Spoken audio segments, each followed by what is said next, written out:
Buying Mittens. It was a cold winter morning in the forest. A little fox, who lived alone with his mother, walked out of the hole that was their home. "Oh!"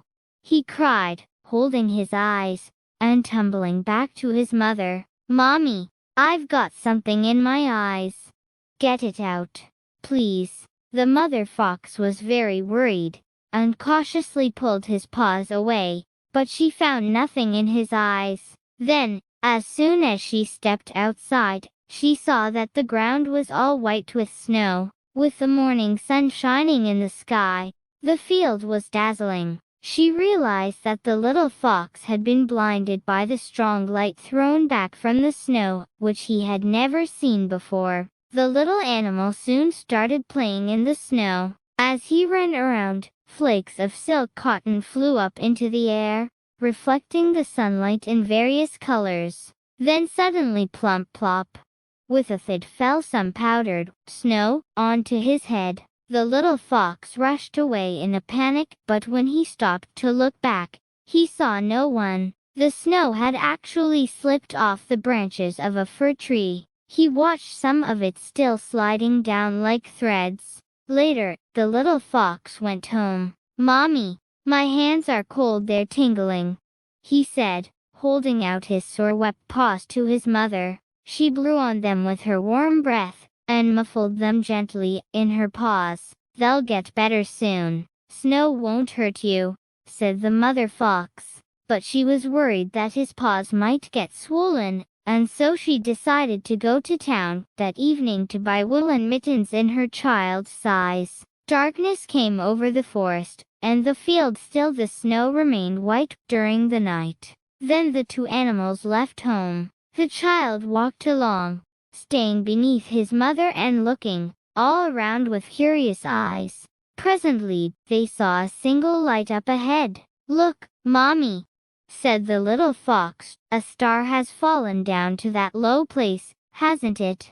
"That's not a star," replied the mother, as her legs trembled. "That light is coming from the town." It reminded her of the accident that she and her friend had had in the town. Once, they had been forced to run for their very lives away from there, because a farmer had seen her careless friend stealing a duck and had rushed to catch them. "Come on, Mommy, let's go," shouted the little fox, walking underneath his mother. But her legs wouldn't carry her farther, so she couldn't help but send her child alone into the town. "Give me your hand, dear," she said. Then, as she clasped it lovingly, his paw turned into a little human hand. He opened it, closed it, and pinched it again and again. For a while, he sniffed at it, too. "How funny!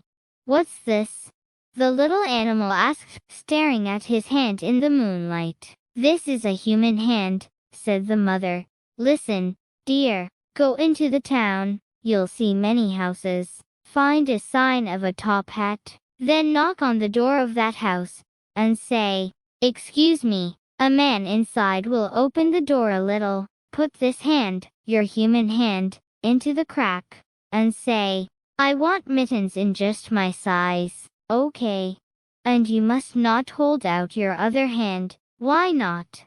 asked the little fox. "Because then, human beings won't sell us a pair of mittens. Instead, they will put us in a cage. They're really terrifying." "Oh, is that true? Don't put your animal hand inside the door. Use your human one to buy the mittens," reminded the mother, placing 2 coins onto her child's human fingers. The little fox set off alone toward the bright town. As he toddled through the snowy field, the single light turned into 2, 3, and then a dozen lights. The scene gave him the idea that the lights were made up of many different colors, just as were stars. When he finally arrived at the town, all the houses were closed, only warm gleams spilled out from their high windows onto the streets. Small street lamps lit up most of the signboards. The little animal went through each one, a bicycle, glasses, and so forth.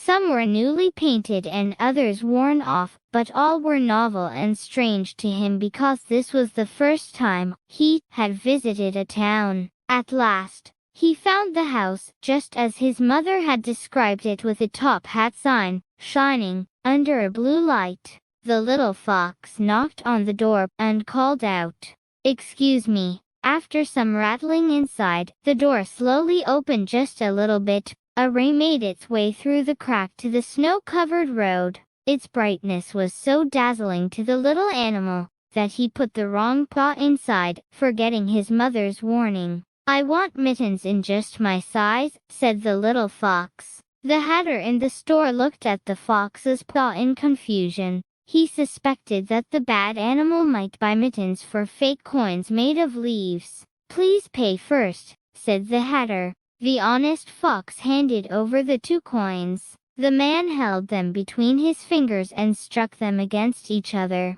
The clicks of metal sounded credible enough, so he walked over to a shelf. He picked up a pair of woolen baby mittens and took them to the fox. After saying thanks, the little animal went off. "Mommy said," he thought, "human beings were very terrifying, but that's wrong because that man saw my hand and didn't do anything." Now the little fox felt interested in humans. As he passed a window, he heard a human voice singing a very sweet, tender, and beautiful song. "Slumber, slumber, oh my darling baby," gently rocked by mother's gentle hand. The little fox knew that a human mother was singing, because his own mother often gave him a hug, lulling him in the same soft tone. Then he heard a child saying, "Mommy, tonight is very cold." So a little fox was crying about the coldness in the forest, wasn't it? After a bit, the mother replied. He was ready to sleep in a hole with his mother fox's song, too. "Time for Betty Bye, dear. Who can go nighty-night first? He or you? Go to sleep. Good boy." Their words brought back thoughts of his dear mother's love, and the little fox hurried back to her, trembling and very anxious. She was waiting for him to return safely. She had hardly seen her child when she held him tight in her joyful arms. The 2 animals were on their way home. The rising moon shone on their velvety coats and made their footprints glow cobalt. "Mommy, human beings are not terrifying," said the little fox. "Why?" asked the mother. "I failed. I held out my real hand, but the man inside didn't catch me. He gave me these nice warm mittens." The little fox patted his muffled paws together. "Oh, dear," sighed the mother, and she murmured to herself, "I wonder if human beings were really good. If human beings are really good,